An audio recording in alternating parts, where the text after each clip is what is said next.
কথা আমি বলতে চাই। আজকে বলতে পারি আমার সন্তান, সে আমার সন্তানের মতো ছিল।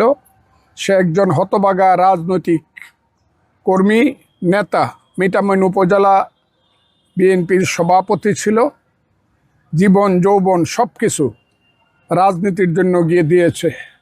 গত 15 বছর হাসিনা স্বৈরাচারী সরকার এবং এলাকার সেই ফ্যাসিস্ট আব্দুল হামিদ শক্তির বিরুদ্ধে সে টোটাল ফাইট করে গিয়েছে।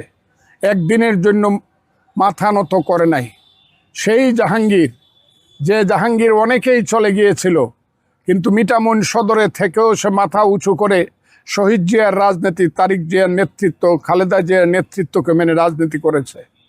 একটা পর্যায়ে কেন জানি সে একটা ষড়যন্ত্রের শিকার হয়ে গেল। কথাটা আমি কেন্দ্রকে বললাম যে সে হলো ষড়যন্ত্রের শিকার। সে কোনো ধরনের অন্যায় করে নাই, গাছ সে কাটে নাই, এটা ভিন্ন বিষয়, এটা দেখা যাবে মামলায় এবং আদালতে। কিন্তু আজকে আমি বলছি, সেই জাহাঙ্গীর সর্বক্ষণ মৃত্যুর পূর্ব মুহূর্ত পর্যন্ত দলের কাজ করত, আমার সঙ্গে কাজ করত। আজকে মিঠামইন থানার ঢাকিতে আমার ডাকাতি বিরোধী একটা প্রতিরোধ সমাবেশ ছিল, সেইখানে জাহাঙ্গীরের সভাপতিত্ব করার কথা ছিল।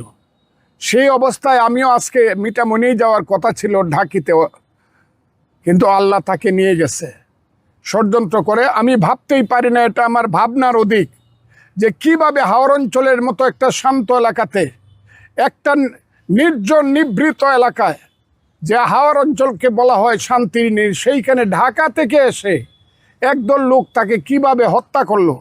যদিও আজকে আমি শান্ত মনে বলবো না, আমি আমার অশান্ত মনেই বলছি। আমি একটা ব্যাপারে পুলিশকে ধন্যবাদ দিব, এইদেরকে ধরতে তারা সমর্থ হয়েছে। এখন তাদের পুলিশ এবং আসামি বা অপরাধীদের বক্তব্য এবং তাদের কর্মকাণ্ড এবং তাদের ইনভেস্টিগেশনের মাধ্যমে বোঝা যাবে কারা হত্যা করেছে, কারা হত্যার পিছনে ছিল, কারা হত্যাকাণ্ডে মদত দিয়েছে। এই কথাটা আমাকে দিয়ে আপনারা বলাতে পারবেন না, কারণ আমি তো জানি না কে তাকে হত্যা করেছে।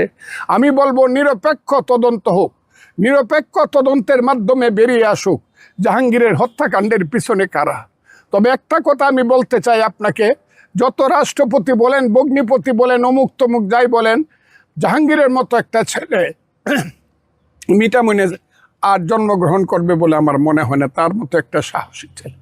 আজকে তার জন্য আমি কালকে সারা রাত ঘুমাতে পারি না। আমার হৃদয়ের কান্না কোনোদিন শেষ হবে না। তারপরে আমি বলতে চাই দেশের মানুষের কাছে, আমার দলের কাছে আমি বলতে চাই, আপনারা জিনিসটা ভালো করে লক্ষ্য করুক, যাতে জাহাঙ্গীরের এই নির্মম এবং নিষ্ঠুর এবং এই চক্রান্তমূলক এবং ষড়যন্ত্রমূলক হত্যাকাণ্ডের বিচার হয়। যারা এর পিছনে আছে তাদেরকেই ধরেন, এটাই হলো আমার কথা। আপনাদেরকে অসংখ্য ধন্যবাদ।